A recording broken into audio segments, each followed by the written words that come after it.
By Felicity Arbuthnot, November 2, 2017. Urgent warnings of a radiation leak have been issued after the collapse of a tunnel under North Korea's 7,200-foot high Mount Mantap, under which the country tests their weapons systems. The accident, believed to have happened on the 10th of October, though it only came to light on the 31st of October, is a disaster which is reported to have killed 200 people. Were it anywhere else on Earth, it would surely be a headline tragedy, with heads of state sending their condolences and offering assistance. Apparently, however, the parents, sons, daughters which are the workforce of the Democratic People's Republic of Korea (DPRK) are children of a lesser god, and the phone lines, emails are seemingly silent. The Eiffel Tower and Brandenburg Gate have not been lit with the nation's colors in memory of those lost and mourned. Dangers of radiation are the only headlines, for assistance to attempt to assess and curtail it by the world's expert bodies and institutions, hands held out in the light of a major disaster, have not been forthcoming. Business Insider's Alex Lockie reports that according to North Korean sources, the tunnel initially collapsed on 100 workers, and an additional 100 went in to rescue them, only to die themselves under the unstable mountain.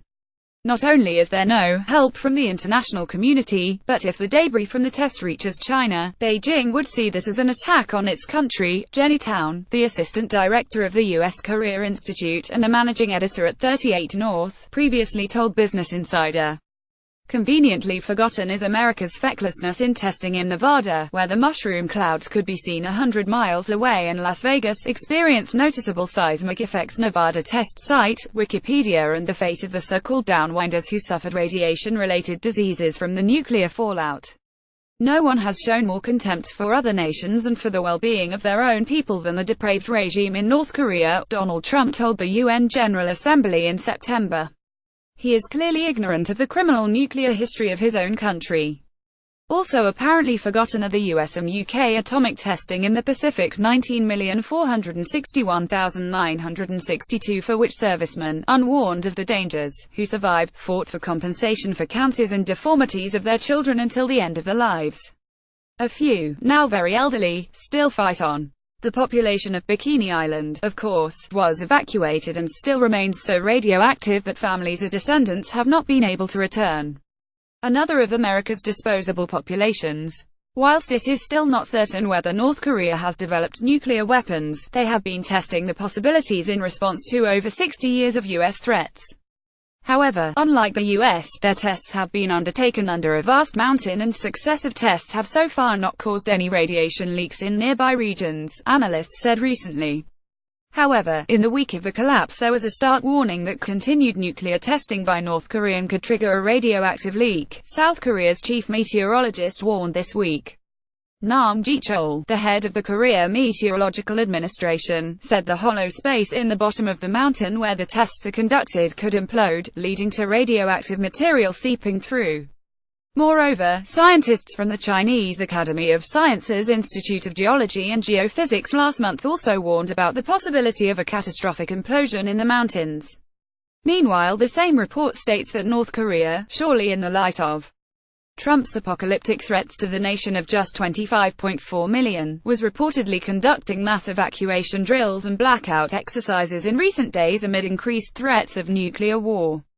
Poignant and seeming. But if there is, rightly, such fear of radiation leakage, what, as he has threatened, if Donald Trump unleashes his threat of fire and fury like the world has never seen? On the 22nd of October, Trump decided that he was preparing to put the U.S. fleet of B-52Y nuclear-capable bombers on 24-hour alert.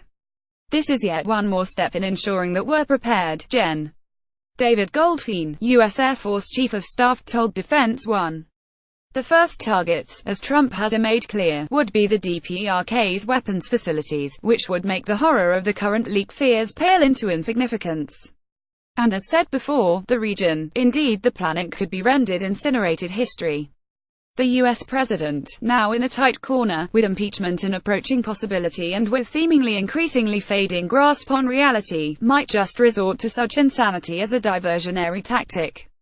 Time for neighboring countries and U.S. allies to use this disaster to put out the hand of friendship, offer help, diplomacy and normality to a country which has literally built itself up from the ashes of every town, city and village destroyed by America little over 60 years ago.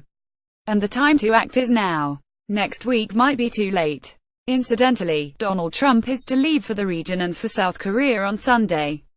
He was to visit the border area, a must-do photo op for visiting warmongers. The day the possible radiation leak was announced, he cancelled the visit. Trump has a phobia. In his 1997 book The Art of the Comeback, he wrote of how he hated shaking hands because of the risk of germs. One of the curses of American society is the simple act of shaking hands, and the more successful and famous one becomes, the worse this terrible custom seems to get. I happen to be a clean hands freak. I feel much better after I thoroughly wash my hands, which I do as much as possible. There are reports alleging that he prefers to drink with a straw in case the vessel he drinks out of carries the germs of others. When Theresa May visited him a week after his taking office, there was speculation that the reason he gripped her hand so tightly ascending stairs was because of his fear of germs on handrails grasped by others before him. For all his fire and fury, perhaps he has just realized that no amount of washing can flush off radiation.